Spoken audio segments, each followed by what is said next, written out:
रानी की कल ही शादी हुई थी और आज वो अपने घर रोते हुए वापस आई थी।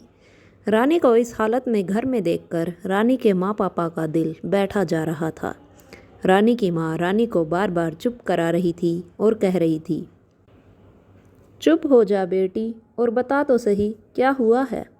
क्या हो गया जो तू पहले ही दिन अपने ससुराल से ऐसे रोती हुई आई है। कल ही तो तुझे विदा किया था। इतने में रानी के पापा कहते हैं, बता बेटी क्या हुआ है। अगर तू नहीं बता रही है तो मैं अभी दामाद जी को फ़ोन करता हूँ और पूछता हूँ कि क्या बात हो गई जो पहले ही दिन मेरी बेटी इस हालत में घर आई है। रानी के पिता रानी के पति उमेश को फ़ोन करने ही वाले थे कि रानी ने कहा, रुकिए पापा, आप उन्हें फ़ोन मत करिए।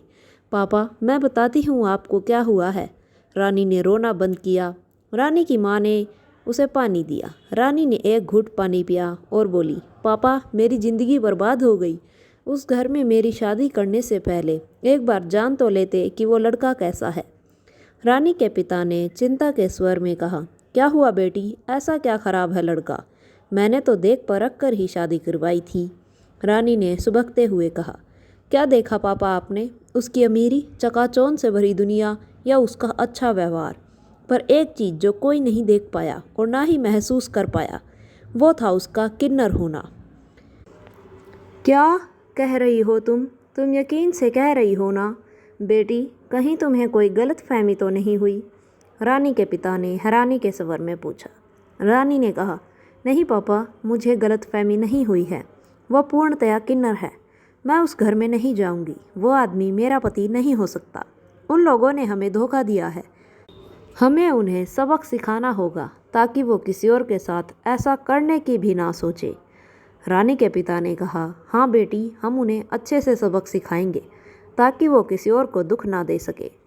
आज ही मैं अपने वकील को बुलवाता हूँ। तुम चिंता मत करो बेटी, तुम्हारे पापा तुम्हारे साथ हैं। रानी के पिता उसके सिर पर प्यार से हाथ फेरते हैं और घर से बाहर चले जाते हैं। उसके पापा के जाने के बाद उसकी माँ उसे कहती है, बेटी तुम चिंता मत करो, हम तुम्हारे साथ हैं। अब चुप हो जाओ और चलो खाना खा लो। आज मैंने तुम्हारी पसंदीदा अरवी की सब्जी बनाई है। रानी की माँ रानी को ज़बरदस्ती खाने की टेबल पर ले गई। रानी के हलक से तो एक निवाला भी नहीं उतर रहा था। रानी बिना खाए ही अपने कमरे में चली गई। वो पूरी रात रोती रहती है। सुबह सुबह उसके पापा उसे उठाते हैं और कहते हैं, उठो बेटी, आज हमें वकील के पास जाना है, जल्दी उठो और तैयार हो जाओ। रानी उठती है। उसकी आंखें सूजी हुई थी, चेहरा लाल हो रहा था और उसे तबीयत भी ठीक नहीं लग रही थी। पर रानी हिम्मत कर उठी और तैयार होकर बाहर आ जाती है। रानी और उसके पापा वकील के दफ्तर में जाते हैं। वकील रानी से सब बात पूछता है। रानी वकील को आप बीती बताती है तो वकील पूछता है कि तुम्हें पहले ही दिन कैसे पता चल गया। रानी ने कहा, उमेश ने मुझे पहले ही दिन कहा कि वो किन्नर है और उसे सिर्फ अपने घर वालों के लिए शादी करनी थी। मैंने उमेश से कहा कि तुम ऐसा कैसे कर सकते हो, तुम मेरी ज़िंदगी ख़राब कैसे कर सकते हो। उमेश ने कहा, ज़िंदगी कैसे बर्बाद कर दी मैंने तुम्हारी, तुम जो करना चाहो कर सकती हो, इतने बड़े घर में रह सकती हो, अपने घर में तो तुम गरीबी में जी रही थी। वो जीना भी कोई जीना हुआ भला। यहाँ रहो, रानी बना कर रखूँगा तुम्हें, बस किसी को कुछ कहना नहीं, वरना तो तुम्हारा जीना हराम कर दूंगा। कहीं का नहीं छोड़ूंगा तुम्हें, समझ गई तुम, बस घर से बाहर नहीं जाना तुम्हें।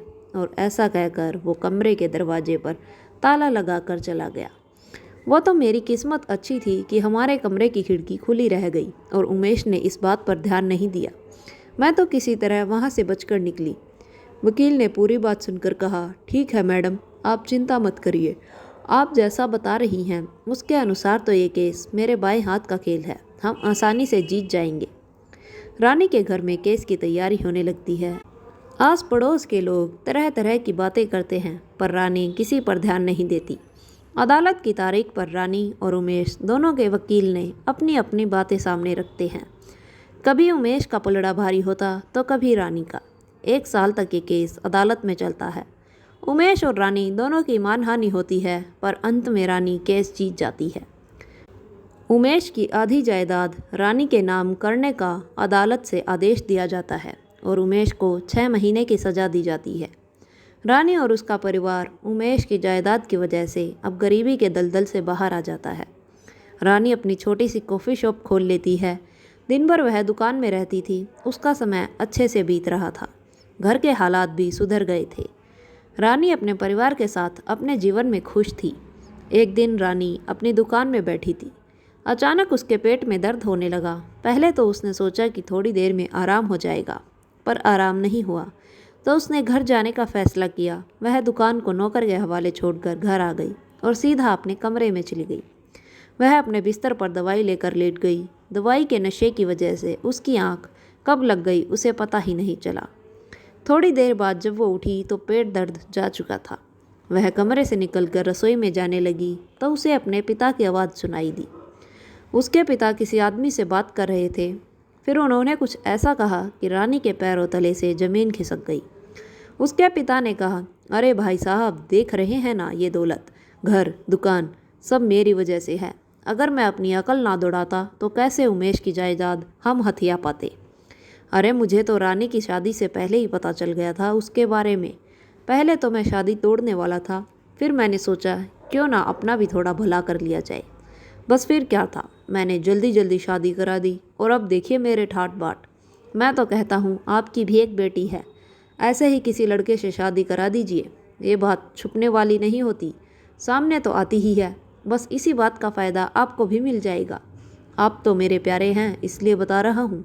किसी को नहीं बताई मैंने ये बात, अपनी बीवी तक को नहीं। रानी वहीं की वहीं खड़ी रह जाती है और अपने पिता का इतना बुरा रूप देखकर उसे समझ ही नहीं आता वो क्या करे। अगले ही दिन रानी अपने पिता के कारनामे पुलिस को बता देती है, पर रानी के पास कोई सबूत नहीं होने की वजह से पुलिस उसका केस दर्ज करने से मना कर देती है। रानी मायूस होकर वहाँ से आ जाती है, पर वो फैसला करती है कि अपने पिता को सज़ा दिलवा कर रहेगी। रानी ने फ़ौरन घर जाकर अपने पिता से बात की, पर उसके पिता ने कहा, ये क्या कह रही हो बेटी, मैंने ऐसा कुछ नहीं किया। रानी ने अपने पिता को कहा, मैंने आपकी उस दिन सारी बातें सुन ली थी। यह सुनते ही रानी के पिता को पसीना आने लगा। उन्होंने हकलाते हुए कहा, कौन सी बात? रानी ने कहा, वही जो आप अंकल से कह रहे थे, अपनी बेटी की भी ऐसे ही लड़के से शादी करा देना। ये सुनते ही रानी के पिता ताव में आ गए और उन्होंने भड़कते हुए कहा, रानी, मैंने जो किया वो अपने परिवार के लिए किया। तुम खुद ही देख लो, आज हमारे पास घर है, अच्छा काम है, और इन सब में नुकसान किसका हुआ? किसी का भी नहीं। रही बात तुम्हारी, जल्द ही तुम्हारे लिए लड़का भी ढूंढ दूंगा, अच्छा सा मैं। रानी ने भी गुस्से से कहा, कैसा अच्छा? उमेश जैसा, जिसकी दौलत लूट सको आप? रानी के पिता ने कहा, अरे उसकी नर को क्या ही करना था पैसों का, वंश तो उसका चलना नहीं, और ये ज़िंदगी उजाड़ने के लिए बहुत पैसे बचे हैं उसके पास। रानी ने अपने पिता से कहा, मैंने क्या किया था जो आपने मेरी शादी एक किन्नर से करा दी, वो भी जब आपको पहले से पता था। रानी के पिता ने गुस्से में कहा, रानी, क्या बार बार एक ही बात को घसीटे जा रही हो? हाँ, कराई मैंने तुम्हारी शादी और मुझे इसका कोई पछतावा नहीं। रानी ने कहा, पर आपको सज़ा तो मिलकर रहेगी। और वो इंस्पेक्टर को अंदर बुला लेती है और अपने पिता को गिरफ्तार करा देती है।